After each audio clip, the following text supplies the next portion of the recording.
La verdad es que ese DNU contiene tres partes. Lo primero que hace es congelar precios, lo segundo es intentar establecer acceso universal y lo tercero es declarar servicio público en competencia a las TICs. Quiero hablar primero del congelamiento. Nosotros estamos de acuerdo con el congelamiento, porque bueno, la cuarentena ya lleva casi 6 meses y en esos 6 meses aquellos que no pueden trabajar o que lo tienen que hacerlo desde su casa tienen más tiempo en sus hogares. Más tiempo en sus hogares es a veces más ocio en sus hogares, pero a veces son necesidades nuevas. Necesidades nuevas como tener clase por internet o necesidades anteriores que están exacerbadas, como informarse en el medio de la pandemia. Y entonces es justo y es necesario que tengamos una política con respecto a los precios en ese sector y por eso acompañamos esta medida como ya lo acompañamos. Lo acompañamos al proveer a través de la sanción de la ley de emergencia el instrumento para que el gobierno pudiera hacer esto. De hecho, lo hizo con el decreto 311 del de este año. Y lo podía hacer de la misma manera, que es lo que nosotros creemos que se debería haber hecho. Ahora, esto es fácil de lograr, es congelarlo y lo compartimos, pero después hay otros condimentos, como había dicho el decreto, que son un poquito más complejos. Por ejemplo, el acceso universal, que también es un fin muy loable, pero que no es tan fácil de garantizar. Ya seguramente el senador Cobos y la senadora González, que han tenido proyectos al respecto, van a hablar de por qué es tan importante el acceso universal, y el senador Poggi inclusive explicará cómo es que se puede hacer, en San Luis, por ejemplo. Acceso universal quiere decir que consideramos a esto un derecho tan básico como otros más tradicionales, pero tener acceso universal requiere resolver dos cosas, que el servicio esté disponible y también el costo al que se puede acceder a ese servicio. Y generalmente hay tres segmentos en estos mercados. Hay un segmento que es rentable, sobre el cual no hay que hacer nada. Hay un segmento que a veces requiere una inversión inicial para que el servicio esté disponible, pero después no tienen problema para pagar el resto del servicio. Y hay otra parte de la población o de la Argentina que requiere una suerte de sustento permanente para poder tener acceso universal. Y tenemos que combinar bien estas tres cosas para poder tener la mejor solución posible y en efecto garantizar el acceso universal a todos y cada uno de los argentinos y las argentinas. Esta es una discusión extremadamente rica, muy compleja técnicamente y encima atravesada por lo que es la velocidad del cambio tecnológico en este sector. Tradicionalmente se consideraba desde el punto de vista económico, ya lo dijo el senador Martínez, Ernesto Martínez, desde el punto de vista jurídico, lo dice desde el punto de vista económico, que los servicios públicos tenían que ver no solamente con aquellas cosas que queremos garantizarle a la población, sino también con lo que se llama monopolios naturales, donde el costo fijo de proveer un servicio es tan grande que no puede haber competencia. Uno no pone dos vías paralelas del tren para dos trenes distintos que van al mismo lugar, no hace dos veces el mismo caño de agua, no tiene sentido. Eso se llama monopolio natural. A veces se avanzó y se dividió geográficamente esos monopolios naturales. En Argentina lo hemos hecho, Edenor y Edesur, Telecom y Telefónica, para ver si en la división geográfica y por comparación de los desempeños relativos podíamos tener un mayor grado de competencia y entonces proveer mejores bienes y servicios. Yo recuerdo cuando recién volví de mi posgrado, en ese momento me especializaba en pobreza y distribución de ingreso y en organización industrial, y me convocaron para el rebalanceo tarifario de las telefónicas habituales, de las líneas fijas. Y ahí era cómo se combinaba la suba del abono básico o la no suba del abono básico con la suba de lo interurbano y de lo internacional para subsidiar la expansión del abono básico. ¿A efectos de qué? De lograr mayor inversión, mayor cobertura, acceso universal y al mismo tiempo rentabilidad para poder invertir.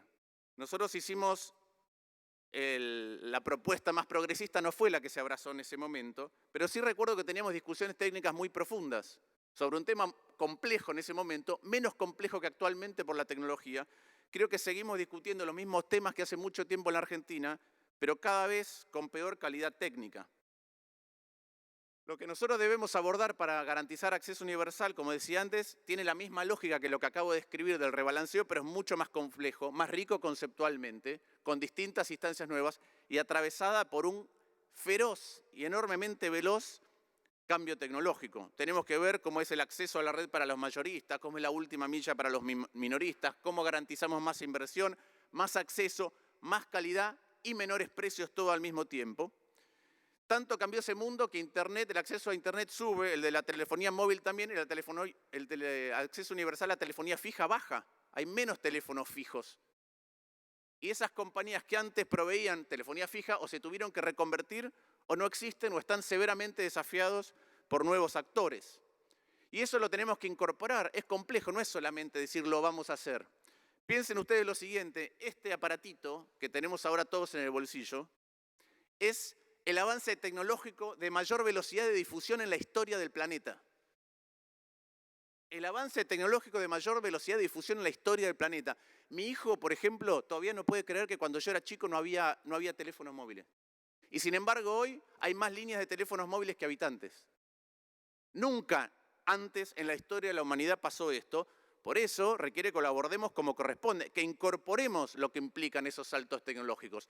Antes, monopolios naturales era tendido de cables de cobre, o después tendido de fibra óptica, o mega antenas. Ahora 5G, pequeñas antenas puestas a disposición en un montón de lugares para poder ingresar a otro nivel del acceso a las TICs en la Argentina. Y estos saltos tecnológicos que generaron competencia que antes no existía, dan acceso a cosas que antes no había. Creo que lo dijo el senador Martínez o Poggi. Hace 30 años los departamentos en la ciudad de Buenos Aires valían más si tenían línea telefónica que si no tenían. Hoy la línea telefónica la tiene todo el mundo a través de esto. Entonces, ese bien, ese servicio ahora es mucho, pero mucho más universal que antes. Lo que no tenemos que hacer es obturar el cambio tecnológico. Tenemos que proveer aquellas cosas que necesitan los que queremos que accedan, porque si no la brecha se agranda, pero tenemos que permitir el cambio tecnológico para que todos accedan a mejores bienes y servicios y dentro de ese cambio tecnológico regular para que haya igualdad dentro de la innovación. Ese es el desafío que tenemos. La pregunta que nos hacemos es, ¿esto lo logramos con un DNU, con este DNU? No.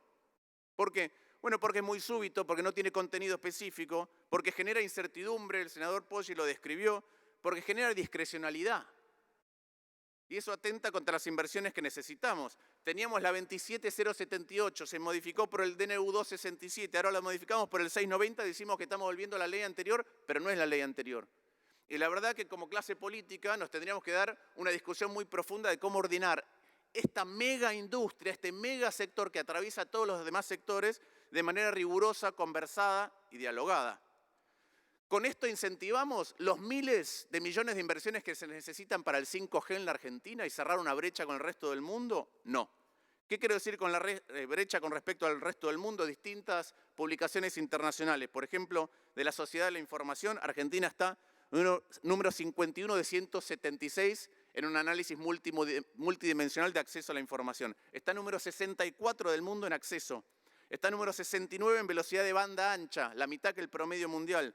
Está número 71 en velocidad de descarga móvil. Estamos por debajo de Uruguay, Brasil y Chile en la suscripción a banda ancha móvil. Estas son las brechas que tenemos que cerrar, generales y particulares para algunos sectores. La pregunta es, ¿declarando algo servicio público garantizamos que haya acceso universal? Bueno, van algunas cifras. 1 de cada 7 hogares en la Argentina no tiene saneamiento adecuado. 1 de cada 7 hogares. Tenemos menos, estamos peor en eso que Ecuador, Perú, Colombia y Chile. 2,2 no tienen baño con descarga, 2,2 millones. 1,1 no tienen agua dentro de la vivienda. El 44% de los hogares de la Argentina o le falta agua potable, agua de red, o le falta gas o le falta cloaca. 14 millones de personas. Eso también son servicios públicos y sin embargo no parece que los podamos garantizar, igual que nuestra Constitución o leyes. Por ejemplo, el derecho a la vivienda. Tenemos déficit habitacional que es el doble de Chile, 1,5 veces el de Colombia. O la educación. Solamente el 71% de los jóvenes entre 24 y 26 años terminaron el secundario. Entonces, gestionar estos derechos es mucho más complejo que solamente garantizarlos un día con un DNU. No basta lo declamativo, necesitamos mejores leyes y gestionar en virtud de esas leyes en serio. Y voy a dar un ejemplo. Lo escuché anoche al presidente Fernández hablar de que uno de los motivos para esto es la concentración en el sector. Bueno, hay una ley que es la ley 27442, que es la ley de defensa de la competencia, que es de mi autoría. El capítulo 2 es posición dominante. El capítulo 3 es concentración. ¿Saben cuál es el capítulo 4? Autoridades. La constitución de un tribunal de defensa de la competencia, de un secretario de instrucción de las condiciones de competencia y de un secretario de concentración. ¿Saben si eso se nombró? Se lo voy a decir yo. No, nunca se nombró. Nunca. Esa ley la presenté en ocasión del secretario Moreno impulsando la ley de abastecimiento en la Argentina. Se sancionó después en el 2017 cuando era embajador. Todavía sigue sin instrumentarse. Hablamos siempre de concentración, hablamos siempre de garantizar derechos, hablamos siempre de igualdad, hablamos de defender a los más débiles. No pasa nada, ahí está la ley, usémosla. ¿Por qué es tan importante regular como corresponde en esto? Tiene que ver con la libertad de expresión, tiene que ver con la educación, tiene que ver con la salud, tiene que ver